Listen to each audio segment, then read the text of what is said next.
Abi kaç tane? He? Haram abi. Hala usta önde biri var mı? O herhalde şeydir ya. Hava yastığı patlamış. Kimse yok mu içinde?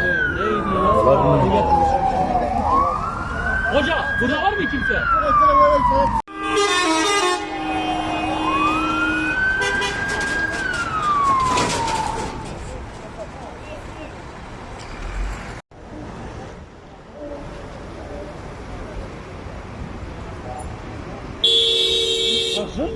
Vallahi ben anlayamadım.